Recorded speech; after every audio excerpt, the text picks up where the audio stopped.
Welcome back to the Deep Dive. Today we're unpacking a vehicle that seems to have, just quietly taken over the streets. Oh yeah, you see them everywhere. You see them in the grocery store parking lot. You see them navigating tight city corners. You see them stacked up at trailheads. We were talking about the Hyundai Kona.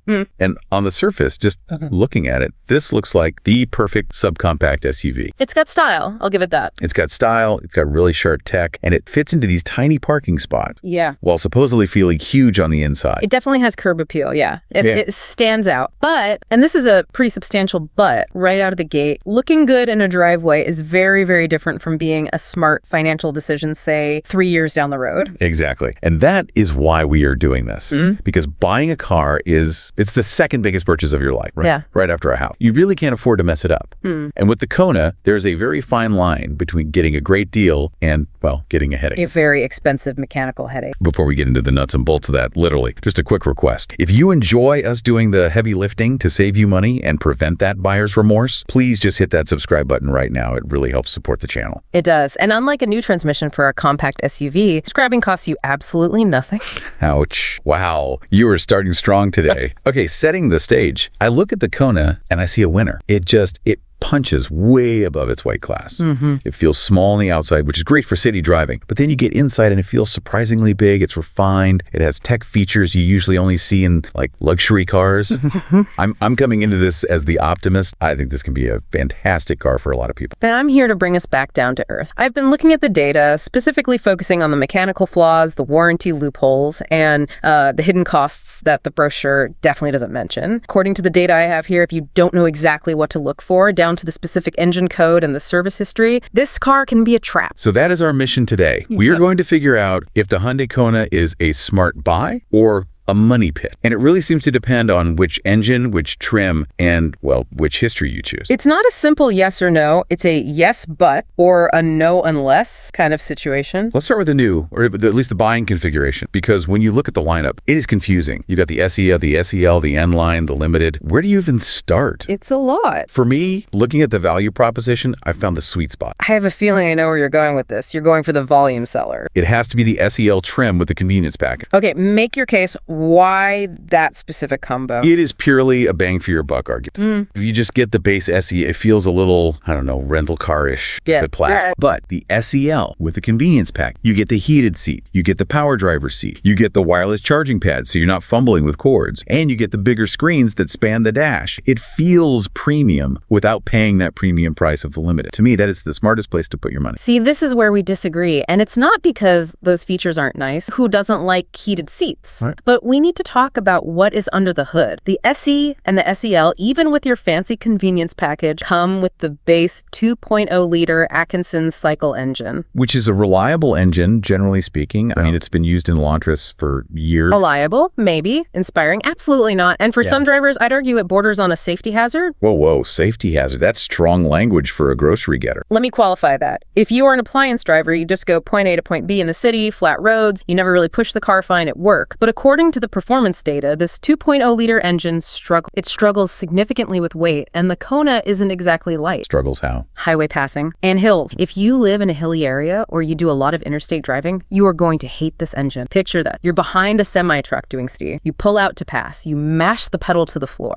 Okay. The engine makes a lot of noise. I mean, it is screaming because it uses an IVT, which is a type of CVT transmission that holds high RPMs. But the speedometer, it barely moves. You aren't accelerating. You are just making noise. That is the 2.0-liter experience. Okay, I have heard it can be a little sluggish, but is it really that distinct from other subcompacts? It is. It's about torque. This engine has very little low-end torque. That means to get any power, you have to rev it high, and that's stressful driving. That's why if you care about driving dynamics at all, or if you live anywhere with elevation, Colorado, hilly suburbs, anywhere with short on-ramps, the data suggests you must upgrade to the N-Line or the Limited. Because that's where you get the turbo. Exactly. You get the 1.6-liter turbocharged engine. It solves that problem completely. Step on the gas, turbo spools up, and the car actually goes. It has passing power. So while your SEL convenience package sounds nice for the wallet, it might be miserable for the daily driving experience depending on where you live. That is a fair point. If you're merging onto a short highway ramp, you want that confidence. So your verdict here is city dweller, SEL is fine, highway warrior, pay up for the turbo. Precisely. Don't buy the appliance engine if you need a workhorse. Now let's pivot to the used market. Right. Because the Kona has been around since since what, roughly 2018? Thought that, yeah. And a lot of people are looking at those first generation models, specifically 2018 to 2021. The prices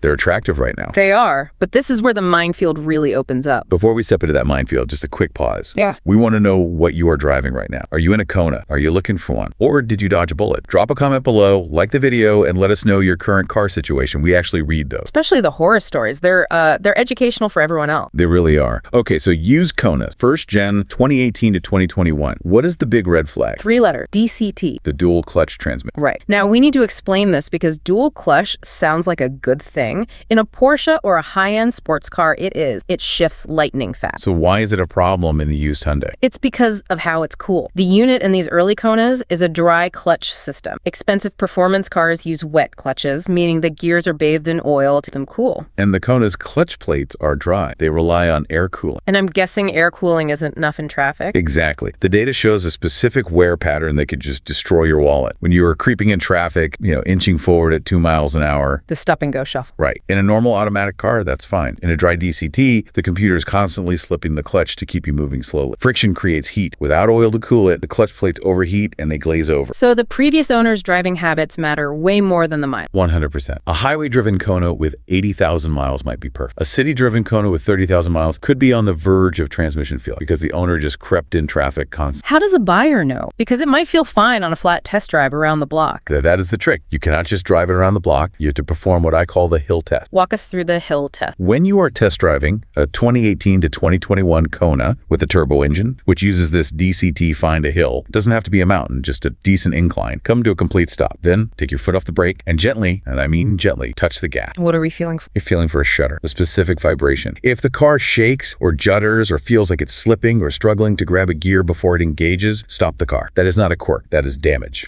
Absolutely. That shudder indicates the dry clutch friction material is uneven or worn. It's a massive repair bill just waiting to happen. If you feel it, get out, walk away. Do not let the salesman tell you, oh, that's just how sporty cars feel. Okay, so the hill test is mandatory for the DCT model. What else on the used market? The engine itself, specifically the GDI issue. These are gasoline direct injection engines. Which is pretty standard these days for fuel economy, right? I mean, almost everyone uses GDI. It is standard. The fuel is sprayed directly into the cylinder at incredibly high pressure, like 2,000 PSI. It's great for power and efficiency because you get a perfect explosion. But there is a downside that nobody talks about at the dealership, and it concerns the intake valve. Explain that. In a detailed sense. In the old days, fuel was sprayed into the intake manifold, so the fuel would wash over the valves on its way into the engine, and gasoline is a solvent. It cleaned the valve. Like washing the dishes before you use them. Exactly. But in a GDI engine, the fuel bypasses the valves entirely, goes straight to the cylinder. So nothing is cleaning the valves. Okay. But thanks to emission systems, oil vapor and exhaust gas are recirculated back through the intake. So the valves get dirty, but nothing cleans them. Correct. Over time, that oil vapor just cooks onto the hot valves and turns into hard carbon deposit.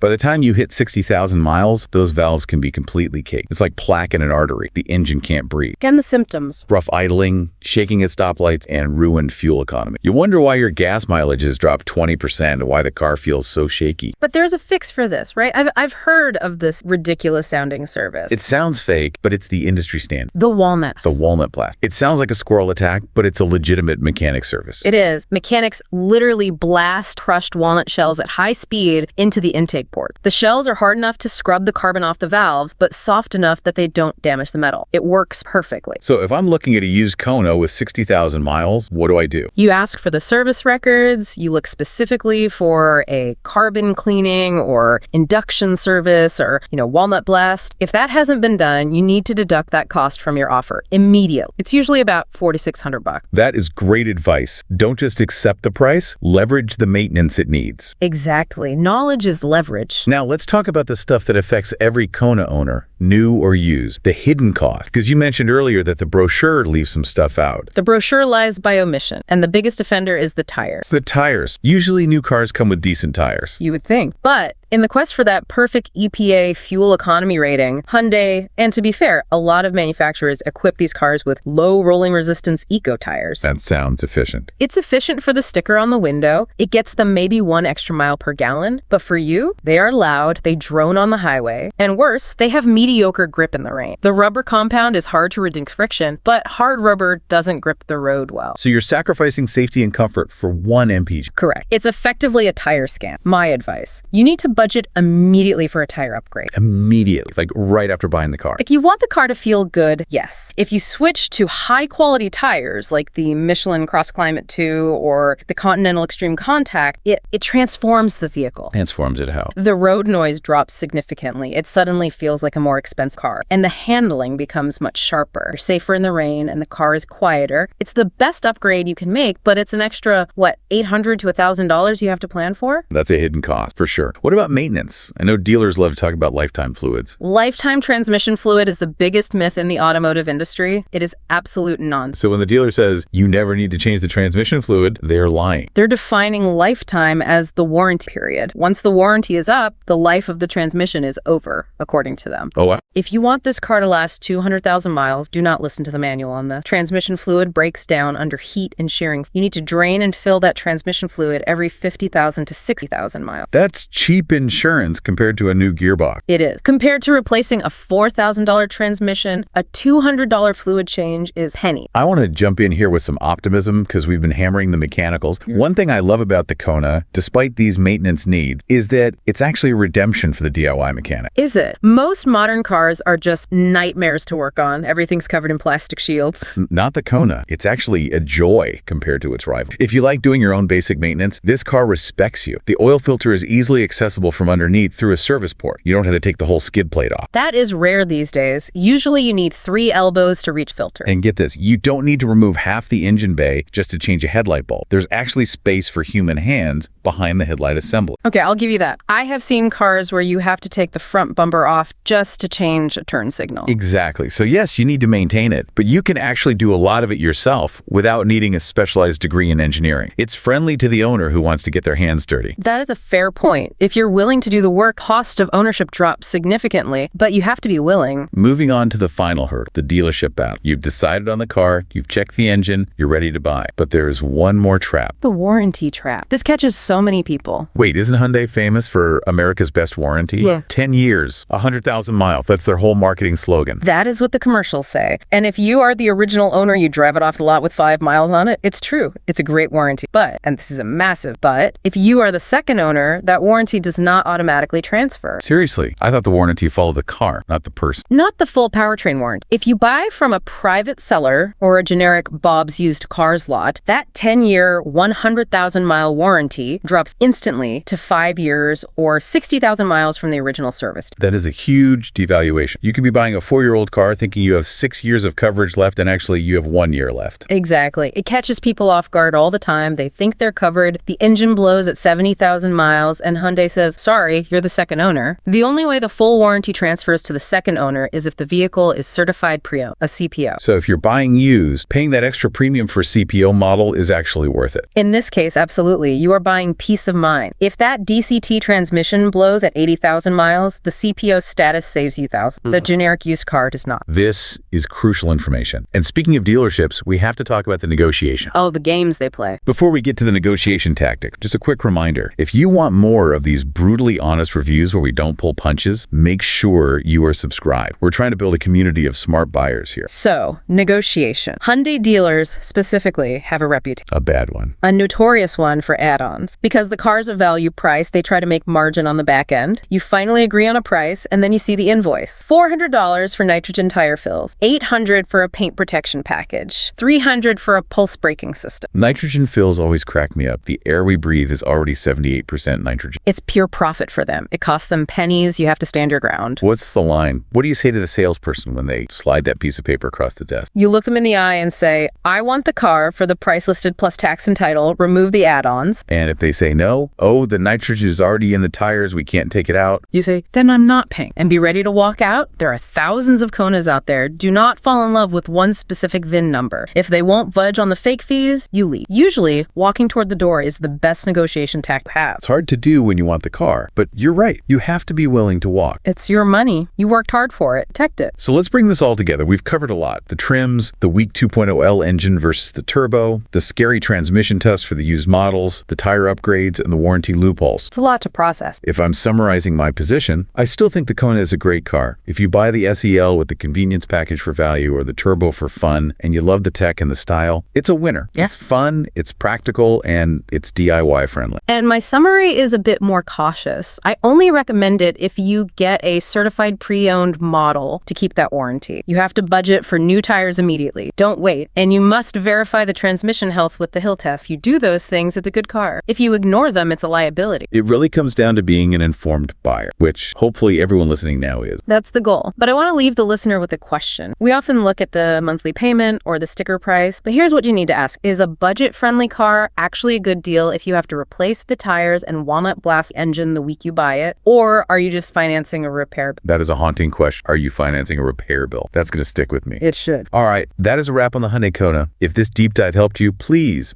subscribe, hit the like button, and leave a comment. It helps the algorithm find other people who need this advice. And let us know what car we should deep dive into next. Thanks for listening, and drive safe out there. And check your tire pressure. See you next time.